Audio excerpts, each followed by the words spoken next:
naanza kazi, engineer nilimwambia kitu kimoja. Hii nafasi ni ya msemaji mkuu wa idara. Akaniambia idara gani na mtu mmoja? Ili mtu idara lazima challenge. Yes, kwa hiyo unatetemeka maana kazi una. Unabishana boss. Au usimamia misingi. Nilikuwa na faida kwa sababu alini approach mimi nilikuwa mfanyakazi wa Azam na mshahara wangu mzuri tunaishi na heshima yangu. Kwa hiyo unakuja kudiscuss na kupa na conditions zangu. Mwambia president nakuomba niamini lete watu tulete mabadiliko kwenye hizi idara. Okay. Lete mawazo yako, wewe ni kiongozi lakini tupe uhuru. Vijana tuje tuweke maoni yetu, mawazo yetu. Zamani shekhe, page za clubs huwa zinaogopeka, hii Instagram.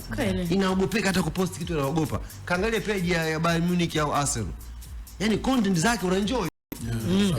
Ndio mtandao huo. Mazoezi yote tunacheka ilikuwa yani ukipost yani mtu ana kama kitabu. Kaambia tuamini, kaanza kuchukua vijana na nini. Shekhe, sitaki kuzungumza na ile kitu tunasema kila siku hichi kitu. Labda nikiwa nimetangulia mbele za haki na watu wakizungumza nitawatokea na wapige makofi. Nipo hai ya wasemi. Ukiwa mzimu. Yes. Kuna watu wengi sasa hivi kwenye idara zao za habari. Nashirikiana nao kwenye kuzijenga idara zao. Safi. Wengi, timu nyingi. Vipi bwana tufanye hivi hapo mwanangu? Hapa tufanye hivi. Hapa tufanye hivi. Kwa mfano mimi nishakupendekeza watu waende hata kwenye timu nyingine. Bana mchukue mtu fulani naweza kusaidia. Mimi nafasi hapa kidogo imejaa, mchukue mtu fulani. Tushakuwa na kao na maafisa habari tuito pale na Karim Boimanda. Tukawa tunajadiliana pale, tupo na makamu wa rais kinafanyika kila baada ya msimu kama alifanya Karim sijui kwa nini.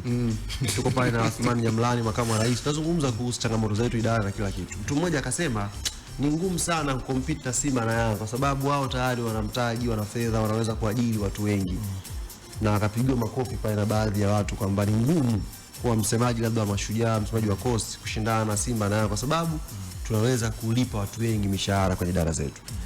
Mimi nikapewa nafasi ya kuzungumza, nikasema ile hoja ni nzuri lakini sio hoja sahihi. Watu wakashtuka nini? Nikamwambia sio hoja sahihi kwa sababu mimi nawajua vijana zaidi ya 100 wenye uwezo wa kufanya kazi kwenye hivi vilabu na hawahitaji hela. Wanahitaji wao ni platform ya kuonyesha talanta zao. Sisi wasemaji tumebana nafasi. Ndio ukweli ambao mwezi kusema. Apende kusogelewa na watu wenye uwezo. Tunapenda wenyewe tu uoga kukaa na watu wenye uwezo. Yes, tunapenda sisi tupate publicity kubwa. Hatupendi kukaribisha watu wenye uwezo. Kuna kijana wako yuko Singida sasa hivi. Umempeleka wewe? Niona vizuri. Kuna watu wana talent. Na hawajui kuambia wana shida ya hela. Wewe tengeneza fursa. Nikamwambia hata kiongozi wa Coast ambaye halipi mshahara wa mpiga picha au graphic designer au mtu wa kubuni maudhui, halipi kwa sababu hajaona thamani ya hicho kitu. Mimi nikawapa experience, nimeanza kazi mimi Yanga. Nimeinvest 15 milioni ya kwangu kununua vifaa. 15 milioni ya kwangu nimeikopa Yanga. Kwa sababu Yanga ni klabu ya mpira, priority yake ni timu jamani. Walivyoona impact, wanasajili wachezaji kwa ajili ya matokeo. Wewe unawaambia na kamera mimi naofanya hivi milioni 7, unachanganyikiwa nini? Unachanganya. Sisi tunapiga picha na simu na mambo yanaenda hapa. Sisi nikaambia we need to invest. Tulikuwa tuna vifaa lakini tu invest ila watu wengi tuongeze vifaa. Jini akaanza kuniambia wait nika invest ila yangu 15 milioni.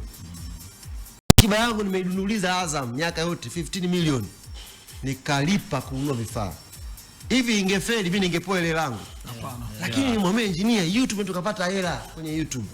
Tukiwa na application tukapata hela kwenye application. Leo hii shekhe, si idara yetu tunajiendesha yenyewe. Tuna create. Ni hata juzi naambia vijana wangu tambeni, yani ikifika hatua kutamba tambeni.